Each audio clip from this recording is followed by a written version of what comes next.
안녕하십니까, 정도현입니다. 미국의 작가이자 교육자이자 사회주의 운동가였던 헬렌 켈러의 성공 스토리 잘 아시죠? 보지도 듣지도 말하지도 못하는 장애를 가졌던 헬렌 켈러는 설리반이라는 선생님을 만나면서 인생이 달라졌고, 설리반 선생님의 헌신적인 노력 덕분에 위대한 인물로 성장하는데요. 오늘은 다문화 가정의 설리반 선생님으로 불리는 두 분을 모시고 함께 이야기 나눠보고자 합니다. 다문화 가정 어린이들에게 참 사랑과 가르침으로 희망을 선물하고 있는 분인데요. 그럼 지금부터 정도현의 통 큰 인터뷰 시작하겠습니다. 멀리 경상북도 칠곡군에서 두 손님이 오셨어요. 네. 네, 한 분은 외관초등학교 교사이신 전영숙 선생님, 네, 또 한 분은 외관 온누리 비전센터의 센터장이신 박우영 선생님. 센터도 외관에 있는 거 맞습니까? 네. 네. 이렇게 귀한 걸음 해주셔서 감사합니다. 감사합니다. 네. 먼저 전영숙 선생님은 칠곡 다문화 가정 어린이들에게 설리반 선생님이라는 별명이 있다고 들었는데, 그리고 어마어마한 상을 받으셨어요. 대한민국 스승상 대상. 네. 어휴, 정말 큰 상 받으셨는데, 뭔가 대단한 상인데 어떤 소개 좀 해주시겠어요? 네. 저는 외관 초등학교 교사 전영숙입니다. 네.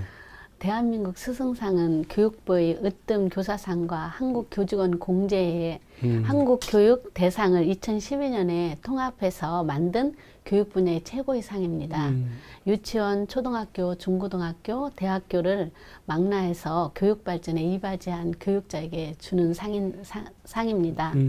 그래서 저같이 부족한데 부족한데 좋겠어요. 예, 큰 상을 받아서 저도 지금 놀라고 있습니다. 언제 받으신 거예요? 올해 제7회 대한민국 스승상에서 제7회? 받았습니다. 예. 네. 박우영 센터장님도 한번 자기소개 좀 해주시죠. 예, 저는 외관공단 내에 근무하는 외국인들을 대상으로 꿈과 희망을 심어주는 온누리 비전 센터장 박우영입니다. 네, 야, 이거 영광입니다. 먼저 참 전 선생님께 참 의미 있는 상을 받으면서 또 부상도 받으셨다고 들었어요. 네. 많이 받으셨나요? 네, 저 상금으로 2천만 원 받았습니다. 우와, 그 맛있는 거 드셨어요? 네, 제가 맛있는 것은 안 사 먹고요. 맛있는 곳에 기부를 했습니다. 그랬어요? 네. 구체적으로 쭉 얘기해 네, 주시면. 제가 대표로 이 상을 받긴 했지만요. 혼자서 한 것은 아닙니다. 그래서 지역 여러 기관과 협력해서 다문화 사업을 활발하게 하게 됐거든요. 그래서 저와 협력했던 모든 기관에 예. 다 그 기관들에게 후원을 했습니다. 잘하셨네요. 네. 그러니까 이제 혼자 받은 상이 아니라 여러분들이 다 같이 받은 상이란 말이 굉장히 참 감동으로 다가오는데요. 근데 박우영 센터장님도 제가 볼 때는 곧 큰 상을 받으실 것 같아요. 인상을 보니까. 제가 아까 보니까 이제 천사가 두 분이 딱 들어오세요. 날개가 어디다 두고 오셨는지 모르지만은. 온누리 비전 센터는 어떻게 굉장히 뭐 전 세계를 향한 것처럼 제목은 돼 있는데 실제로 그렇게 온 세계를 향해 있습니까? 예, 온누리란 단어 자체가 전 세계를 아우르는 단어를 제가 썼는데 네. 시골인 외관이지만 전 세계에서 28개 국가 사람들이 들어와 있습니다. 그래서 그분들이 후일 자기 나라로 돌아갔을 때 자국을 돌아볼 마음을 심어줘야겠다. 예. 단순히 돈을 벌러 온 것이 아니라 그렇죠. 이렇게 목표를 설정하고 시작을 했고요. 또 외국인 노동자분들뿐 아니라 다문화 어머니들하고도 연계가 되었는데, 이제 우리 전 선생님을 만나면서부터 조금 다문화 어머니들과 접촉이 많아졌는데요. 예. 다문화 어머니들에게는 이제 한글, 그리고 또 국적 취득, 물론 다문화 센터에서도 다 하고 있는 일이긴 한데, 제가 할 수 있는 일이 뭔가 찾았더니 정말 자녀 교육의 모델링들이 필요하다고 느껴져서 이제 어머니들 퇴근하신 9시쯤 밤에 찾아가서 실제 자녀 교육의 모델링을 제가 합니다. 아들 연령에 따라서 이럴 땐 이렇게 해주세요, 이렇게 해주세요. 구체적인 매뉴얼을 전달해 드리기도 하고요.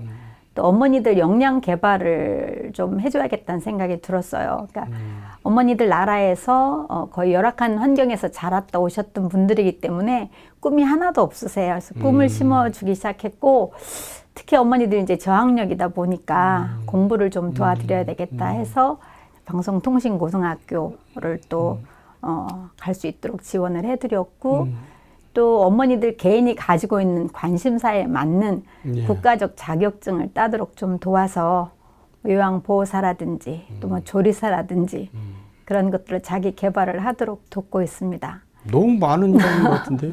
또 다문화 아이들에게 제가 좀 관심이 많아요. 그래서 저는 또 아이들을 가르치는 일을 굉장히 흥미있어 하기 때문에 다문화 아동들에게는 실제적으로 어머니 나라 또 아버지 나라 양 나라를 위해서 꿈을 꿀 수 있도록 그렇게 자극을 주는 일을 하고 있습니다. 몇 년 되셨어요? 온누리 위천센터는 이제 횟수로 만 4년 들어갑니다. 어디 정부에서 지원은 받고 있나요? 아니요. 개인이 운영하고 있습니다. 어떻게 운영을 해요?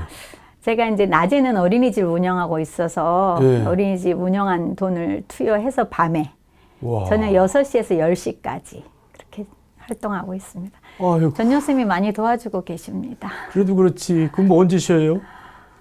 낮에는 또 어린이집하고 밤에는 아이고 참 대단하시네요. 감사하죠. 그래도 제가. 전혀 피곤한 기색이 없으세요. 네, 감사합니다. 전 선생님이 어떤 걸 도와주시나요? 저는 퇴근하고 6시부터 10시까지 거기 다시 그 온누리 비전센터에 출근을 해서 거기 한국어 이주 노동자들과 다문화 가족에게 한국어를 가르치는 역할을 하고 있습니다. 두 분이 완전히 찰떡궁합이네요. 맞습니다. 그냥 매일 24시간은 아니지만 거의 네, 거의 붙어, 저녁 때는 같이 예, 붙어 삽니다. 예. 거의 마음이 너무 잘 통하니까요. 아. 또 비전도 같고. 그러니까 같이 일하신 네. 건 몇 년 되셨어요? 한 4년? 음, 4년 같이 된 4년 더. 완전히 무슨 뭐라 그럴까 자매 같아요.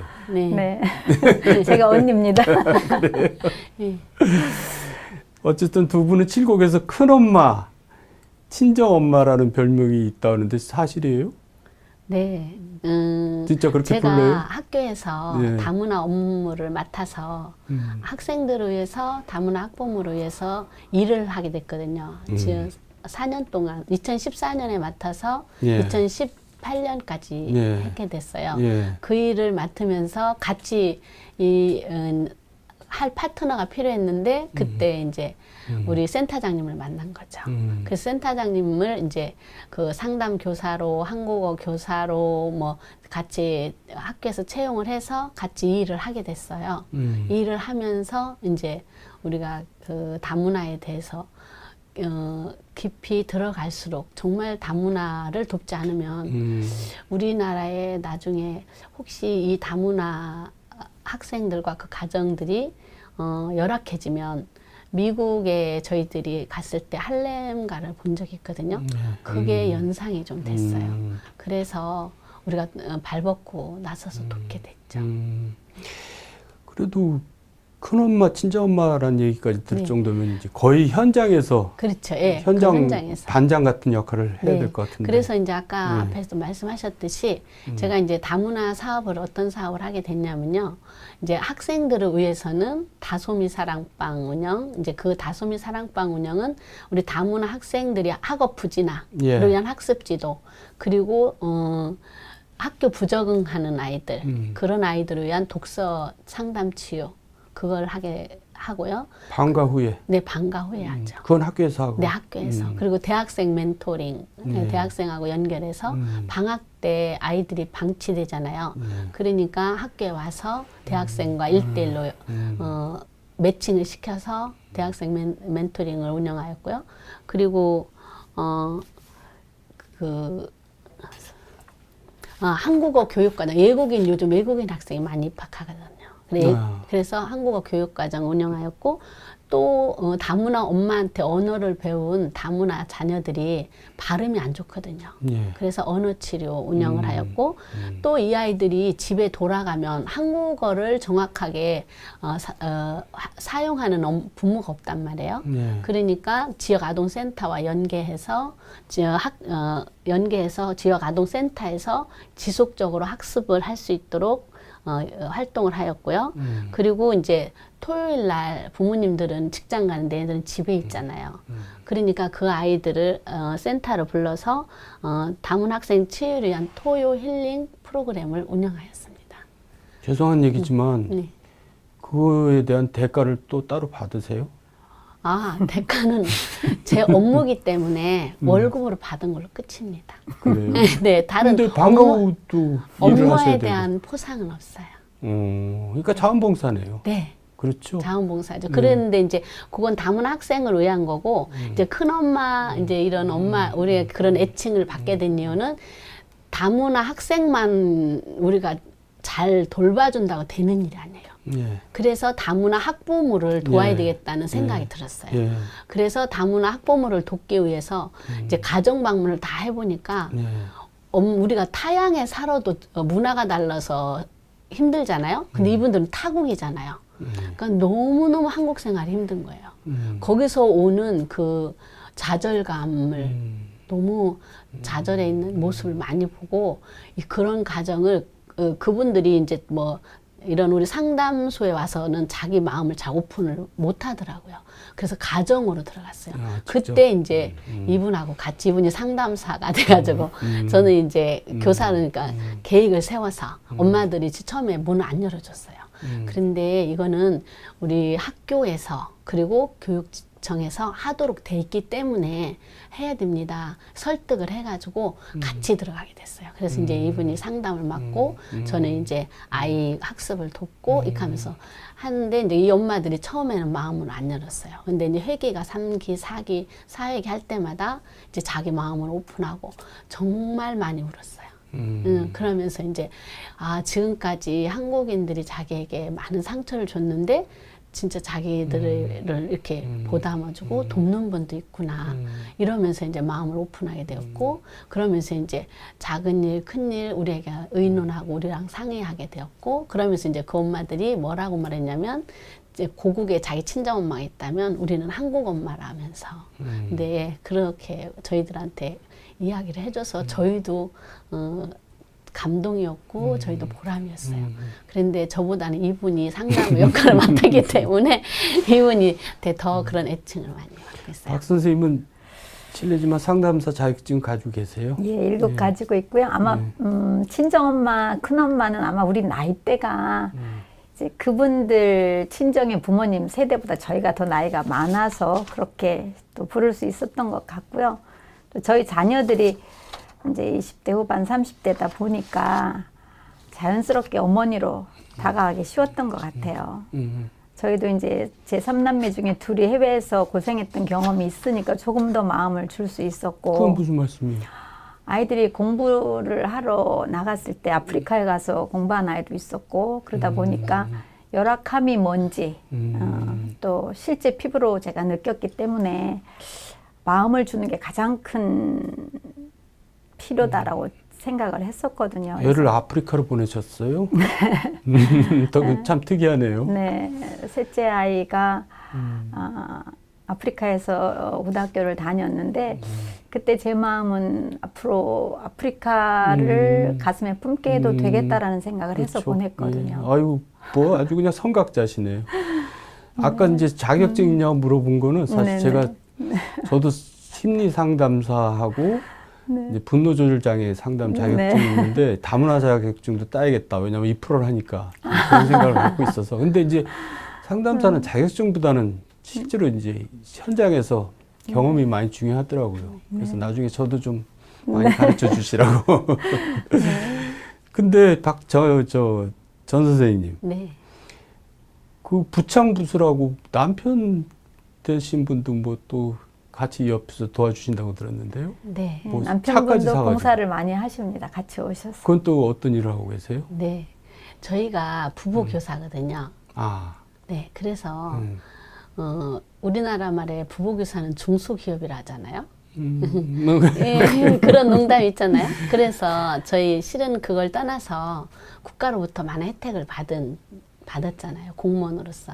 그래서 우리 둘이서 나중에 저희가 자녀가 둘인데 자녀 둘에게 우리 손 갈 일이 없으면 우리 봉사하며 살자라고 서로 이야기를 했었어요. 했는데 이제 자녀가 우리 손을 떠나고 나서 봉사를 마음을 먹었었거든요.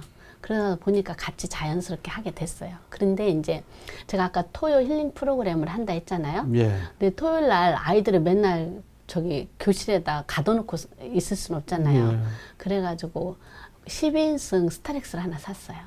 사가지고 이제 애들을 태우고 고장 문화재도 보러 가고 박물관도 보러 가고 도서관에 가서 책 읽는 거 뭐 엄마들이 해줄 수 없는 거. 현장 학습. 네네네. 그런 현장 학습을 진짜 대구하고 그 우리 칠곡군 구미 이쪽은 안 가본 곳이 없을 거예요.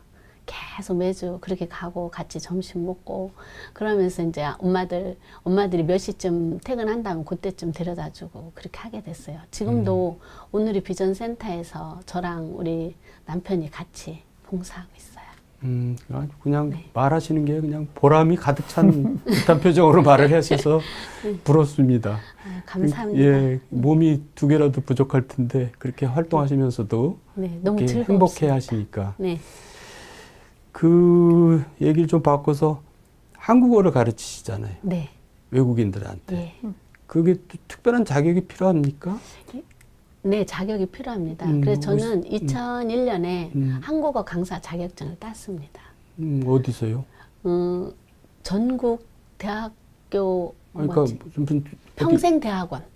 네. 방송대에 있는 예, 방송대학교에서 음. 일주일에 한 번씩 가서 예.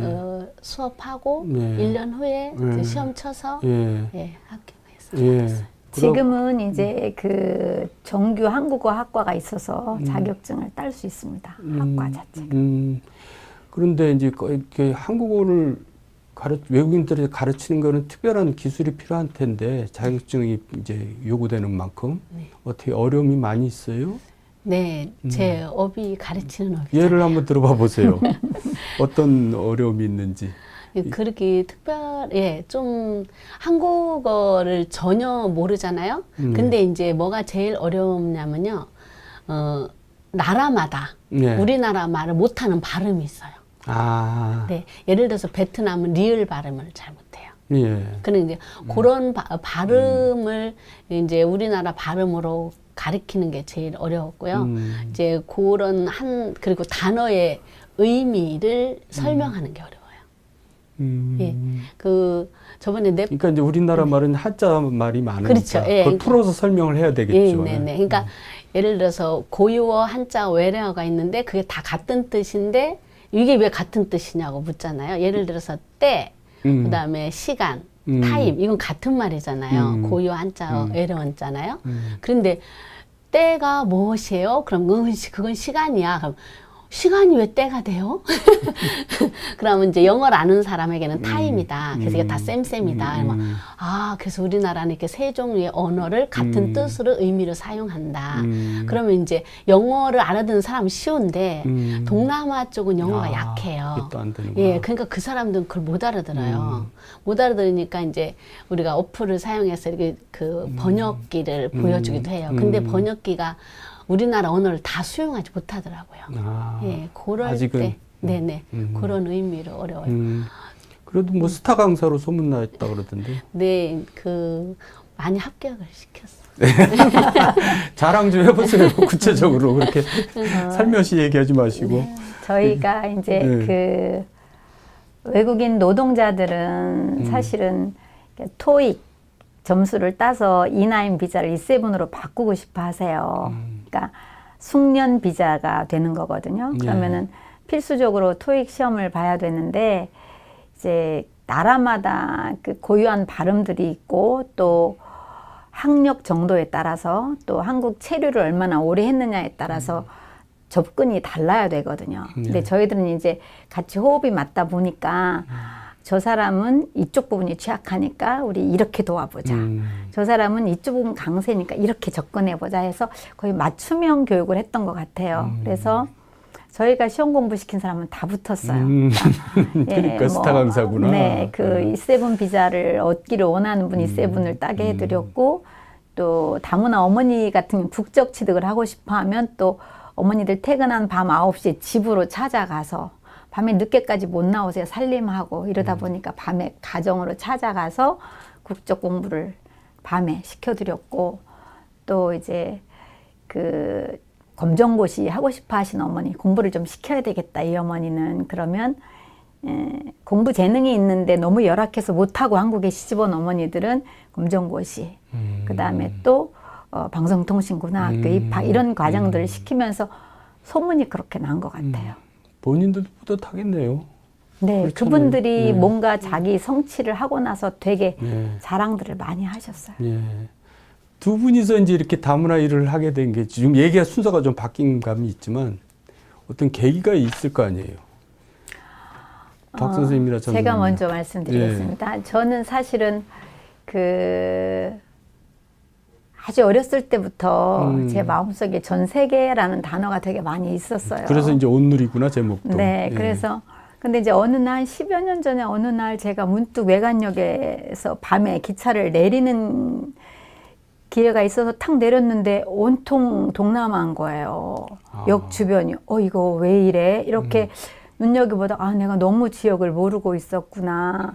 이분들에게 어떻게 하면 다가갈 수 있을까? 그리고 뭔가 내가 저분들에게 꼭 관이 주도하는 것이 아니라 민간이 할 수 있는 게 뭘까 하다가 나 한국어 잘하지, 한국말. 그래서 한국어 강사를 이제 따게 됐고, 그리고 이제 한국어를 가르치게 됐고, 그런데 하다 보니까 제가 너무 아는 게 없다고 느낀 거예요. 점차 다문화 사회가 되어 가는데 어느 날 있다가 유럽처럼 다문화 정책이 실패했니 어쩌니, 이거를 꼭 지도자들을 탓할 것만은 아니다. 내가 할 수 있는 일은 뭘까라고 생각을 해서 이제 그 대구에 보면 계명대학교 그 정책대학원에 이민 다문화 사회학과가 있었어요. 그래서 야간 대학원을 들어갔죠.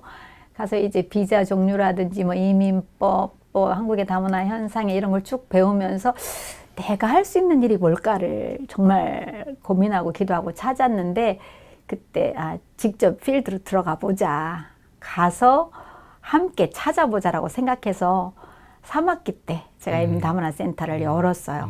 그러면서 이제 선생님이 연결이 되고 본격적으로 같이 팀이 돼서 활동을 하게 된 거죠. 전 선생님은 학교에서 이제 그거를 담당하게 된 게 계기가 됐겠네요. 네, 저는 원래 대구에 첫 발령을 받아서 대구에서 계속 교직 생활을 했거든요. 그러다가 이제 제가 외관으로 오게 됐어요. 왜냐하면 우리 신랑하고 저하고 전원 생활을 꿈꿨거든요. 그래서 와서 왔는데 외관에 제가 파견 근무를 2011년에 왔거든요. 왔는데 한국어를 모르는 아이가 있는 거예요. 한글을 모르는 아이가. 좀 깜짝 놀랐어요. 그 보니까 그 아이가 다문화였어요. 근데 그 아이가 한 명이 아니었어요. 여러 명이었어요. 그게 제가 너무 충격을 받았어요. 그래서 그 아이를 가르쳐 보자. 그래서 그 아이를 가르치게 되었고, 이제 그 가르치면서 이제 그 다문화 사업을 제가 이제 경상북도 이런 게 있다는 걸 알고 제가 다문화 업무를 맡겠다고 맡아서 자청하셨구나. 네, 자청해서 맡아서 이제 해야 되는데, 저는 계획을 세웠는데 이제 저는 하드웨어인데 소프트웨어가 있어야 되잖아요. 그래서 이제 이분을 같이 하자고 했죠. 꼬셨어요? 네. 네. 그래서 같이 하게 됐어요. 네, 잘하셨어요. 근데 지금 외관 같은 소도시는 말씀하셨지만은 다문화 가정 학생이 한국 학생보다 더 많은 학교도 있다고 맞아요. 실제로 그래요? 네.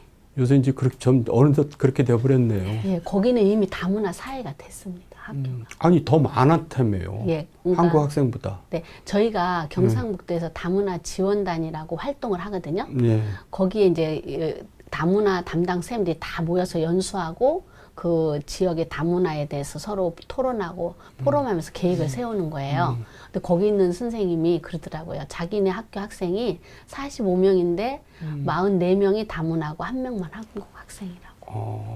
그래, 그러냐 했더니 진짜라고. 그래서 자기네는 다문화가 문제가 되지 않는다고. 다 다문화 때문에. 그렇네요. 네. 선생님 계신 학교는? 저희 학교는 한 30여 명 정도 돼요. 전체가 몇 명인데? 우리 전체 학교가 전체 학생이 약 제가 올해 학교를 옮겨가지고 지금 정확히 잘 올해 모르겠어요. 오셨구나. 예, 제가 외관중앙초등학교에 있다가 올해 외관초로 옮겼어요. 음. 옮겼는데 제가 이 상을 받고 나서 많은 언론에 조명을 예, 받으셨구나. 받으면서 막 정신이 지금까지 없어가지고 파악을 많이 못했어요. 아니 그 뭐 모르셨는데 하여간 굉장히 많이 있는 거네 30명. 네. 예. 근데 아이들이 이제 이렇게 많아지고 있는데 제일 문제가 뭐 아까 이제 언어 한글도 모른다 그랬는데 네. 뭐가 문제예요? 제가 학교에서 네. 가장 큰 문제는 소통이 안 돼요. 음, 아이도 말을 쉽게 말하면 이해력이 부족하고 음, 학부형하고도 말이 잘 안 되고 음, 소통 안 되는 게 가장 큰 문제인 것 같아요. 네. 그러면 그게 뭐 그 초등학교 때부터 그러면은 중학교, 고등학교 뭐 더 악화될 거 아니에요? 그렇죠. 그러니까 그게 거기서 문제죠. 해결을 어떻게든지 봐야 되는데 그렇죠? 네. 예. 그래서 저번에 어떤 우리 제가 요 전임 학교에 있었던 학교에서 이제 걔가 중도 입국자인데 6학년에 엄마가 넣어줘서 졸업하고 중학교를 보낸 거예요. 근데 그 중학교에서 도무지애를 못 가르치겠다고 다시 초등학교 데려가면 안 되냐고 그럼 연락을 애가 하더라고요. 뭐 어떻게 되겠어요? 그런데 이제 학교에서 그래도 괜찮은 건 다문화 엄마가 이주 노동자, 결혼 이주 노동자에 의해서 태어난 아이들은 한국말을 그래도 듣고 자랐잖아요. 네. 근데 이제 외국인 학생이 요즘 굉장히 많이 들어요. 부모가 다 외국인이에요? 네. 지금 난민 학생도 많아요. 아, 그리고 그렇겠구나. 네. 지금 저는 그 생각은 못 하고 있었네요. 네. 그 외국인 학생은 진짜 말로 기억도 모르고 왔거든요. 그리고 또 우리하고 문화가 너무 다르잖아요. 그러니까 거기에서 아이도 힘들고 선생님도 너무 힘들어요. 그렇죠. 네. 지금 우리 학교도 난민 학생이 있고 외관 중앙초등학교도 난민 학생이 있거든요. 있는데 그 학생들이 부모도 한국어를 전혀 모르고 아이도 전혀 모르고 그래서 한국어 교육과정을 개설해서 아이들을 가르치긴 해요. 가르치긴 했는데 하여간 여러 가지로 문화적 차이 때문에 결석도 작고 그래서 참 그게 힘들어요. 특히 기억나는 아이가 있어요? 그동안의 어려움 중에서 이제 탈출시킨. 네, 많죠. 소개를 한번 해줘 보세요. 네, 가장 기억나는 아이는 그 베트남 결혼 이주 자녀인데요. 그 엄마한테 언어를 배워가지고 말은 하는데 쌤도 못 알아듣고 아이도 못 알아들어요. 친구들도. 그러니까 얘는 자연히 학급에서 외톨이가 될 수밖에 그렇죠. 없는 거죠. 예. 왜냐하면 아무도 대화가 안 되니까. 예.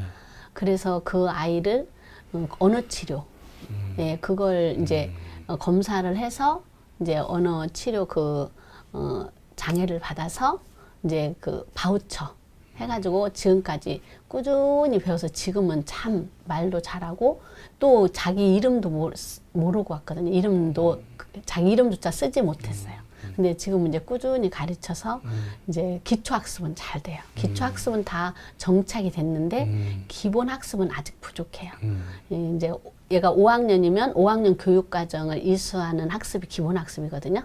그거는 약간 아직 미달이에요. 근데 기초학습은 이제 가장 기본적인 기초학습은 다 할 수 있어요. 그래서 그 어머니가 굉장히 감사해하고 있어요. 제가 기억나는 예. 아동은 이제 선생님이 조금 상담을 의뢰했던 아동이었는데 처음 그 친구를 만났을 때 1학년이었는데 히틀러에 빠져있던 아이였어요. 그러니까 무슨 초등학교 1학년이 히틀러에 저렇게 예. 빠졌을까 근데 걔는 굉장히 책을 즐겨 했는데 다문화 아동층은 아주 특별한 아이죠. 다문화 아이들은 글 읽는 걸 부담스러워 하는데 이 아이가 너무 괜찮으니까 선생님이 좀 만져봐 달라고 하는데 제가 생각할 때 아유 일단은 당신이 좀 해 이러고 밀었다가 하도 부탁을 하셔서 한번 그 아이를 만나러 지역아동 센터를 갔는데 히틀러 책을 읽고 있었어요. 너무 제가 놀라서 너 이 책 무슨 내용인지 알아? 그러니까 나의 투쟁. 예, 아니요. 제목이 언뜻 지금 잘 기억이 안 나는데 히틀러를 찬미하는 쪽으로 쓴 책 내용이었는데요. 저도 처음 본 책이었는데 상당히 수준이 어려운 책이었어요. 근데 그 아이가 선생님 히틀러를 아세요? 딱 이러더니 연대별로 쫙 히틀러를 설명할 때 1학년짜리가요. 제가 너무 놀랐어요. 그러면서 뭐가 클로즈업 됐냐면 왜 미국에 갑자기 총기 난사 사건. 그렇지. 끔찍했어요. 그래서 거부주의자들. 예, 이 아이를 이대로 둬선 안 되겠다 싶어서 이제 이 아이가 너 왜 히틀러를 좋아하니까 전쟁을 잘하잖아요. 사람을 많이 죽이잖아요. 그래서 너무 충격을 받아서 그 친구를 제가 이제 장군을 접근을 했어요. 너는 정말 좋은 장군이 될 것 같아. 선생님 너를 오늘부터 장군이라고 불러줄게. 그리고 이제 장군 예우를 해주고 저 걔 때문에 장군 계급 그때 공부했어요. 아, 별이 몇 개는 뭐라고 부르는구나도 했고 그 친구를 매주 한 번씩 만나면서 뭐 우리나라 신라 장군, 뭐 고구려 장군, 백제 장군 쫙 걔랑 같이 이제 책을 가지고 장군을 일으켰어요. 네. 진짜 장군은 따로 있단다. 예. 사람을 죽이는 장군이 아니라 사람을 살리는 장군. 어쩔 수 없이 해야 되는 장군이 있는 건데 히틀러는 정말 위험한 장군이다. 그러면서 이제 장군의 삶, 장군의 자세, 가장 좋은 장군은 안 싸우고 이기는 장군이다를 쭉 가르쳤는데 한 4년 가르쳤는데 이 친구가 놀라울 정도로 많이 바뀌었어요. 그래서 지금도 저는 그 친구를 장군이라고 부릅니다. 정말 훌륭하시네요. 감사하죠. 부모님도 네. 못할 일을 이렇게 대신에 해주셨으니까 얼마나 훌륭해요. 아유, 참 부끄럽네요. 그러니까 이제 보람 속에 사시지만은 늘 보람 되시죠? 네. 네. 진짜 그러니까 저희 그럼- 아니 괜찮아요. 저희 둘이 이런 다문화 가정을 도운 것을 책으로 펴내면 꽤 여러 권 펴낼 거예요. 근데 그렇게 하시죠 왜? 그거는 안 돼요. 왜냐하면 거기에는 다문화 학부모님들의 자존심이 있어요. 그러니까 그런 이제 그냥 이름을 익명으로 하면 되잖아요. 그래. 그래도 알 수가 있죠. 그럼 네. 본인은 지역 알잖아요. 사회가 너무 좁다 보니까 그렇겠네요. 네. 그게 좀 아쉽네요. 네. 그래도 이제 그 마음들이 다 전달이 될 거예요. 그러니까 지금 일단 지금 우리가 모셨잖아요. 이 두 분을 어떻게 알고 모셨겠어요. 전달이 됐으니까. 그러니까 꼭 글로 안 쓰셔도 다 네. 물려 퍼질 것 같습니다. 근데 이제 얘기를 좀 바꿔서 박 선생님, 네. 오늘이 비전센터에는 이제 어느 나라 사람들이 주로 많아요? 요새는? 현재 저희를 이용하는 노동자들이 한 218명 정도인데요. 네. 또 물론 자국으로 돌아간 분들도 있어서 정확한 데이터는 이제 그 돌아간 분은 삭제를 하지 못해서 그냥 저희가 이용했던 이제 이용자가 218명인데 베트남이 97명으로 제일 많습니다. 우리나라 출입국 분포 자체도 베트남이 제일 많고요. 베트남 세대기 제일 많고. 네네.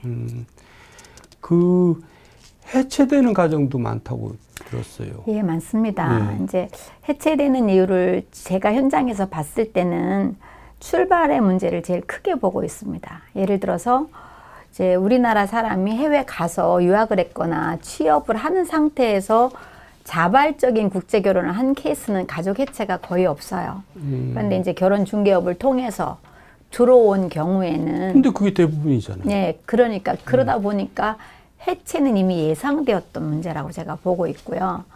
특히 이제 데려오는 한국 쪽 입장에서 데려오는 쪽에서는 내가 경비를 지불했다고 생각하니까 거의 매매혼 개념이 많습니다. 그래서 강요하고 당연히 따라야 하고 이렇게 하면서 또 들어오는 외국 여성들 입장은 한류 문화를 보고 꿈을 꿔온 환상이 있거든요. 그 환상이 깨지면서 예. 굉장히 많은 문제들을 만들어내는데 가장 큰 피해는 아이들이라고 봅니다. 그렇겠네요. 선생님은 또 어떻게 되죠? 그러니까 가정 불화 문제, 다문화 가정 불화 문제. 네. 학교에서도 그런 현상이 많이 나오나요? 예. 저희 그때 한 15가정 정도가 다문화 가정이라면요. 8가정은 한부모 가정이었습니다. 근데 그 8가정 한부모 가정들이 어떻게 해서 한부모 가정이 됐나 제가 실태 파악을 해보니까요. 사별 가정은 한 가정이었어요. 예. 그리고 나머지는 이혼 가정이었어요. 예. 근데 이혼 사유가 들어보니까 시댁하고 불화가 제일 많았어요. 시어른과 신우. 신우.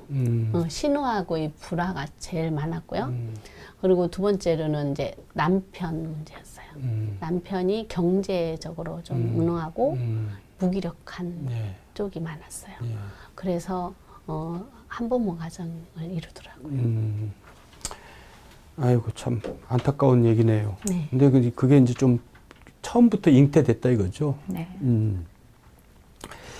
자, 그러면 이제 얘기를 너무 이제 두 분이 나오시니까 할 얘기가 많은데 시간을 많이 소요가 되네요.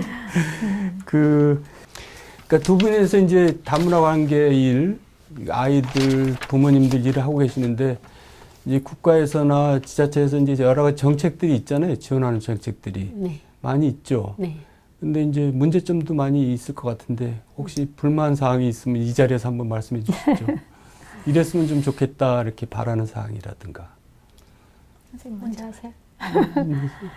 제가 본 견해에서는 이제 정책상으로는 굉장히 훌륭합니다. 또 상당히 많이 보편화되어 있고 혜택을 많이 받고 계세요. 주로 이제 뭐 친정 어머니를 모셔온다든지 아니면 또 친정을 방문하게 해준다라든지 또 필요한 물품이라든지 아동의 학습 지원, 뭐 언어 치료 이렇게 정책들은 참 많이 좋습니다. 또 필요한 거고요. 근데 제가 봤을 때는 아쉬운 부분이 있다면 이제 관계적인 면을 보완해주는 제도가 조금 있었으면 싶어요. 예를 들어서 문화도 다르죠. 출발도 다른데 어머니들은 정말 속내를 끄집어내고 싶어 하는데 그런 소통이 안 되다 보니까 외부적인 제도가 그렇게 깊이 그 사람들을 파고 들어가지를 못해요. 그리고 또 그런 어떤 상담이나 이런 걸 국가가 주도해서 해줘도 1, 2회 정도에서 다 이렇게 종결 처리가 되다 보니까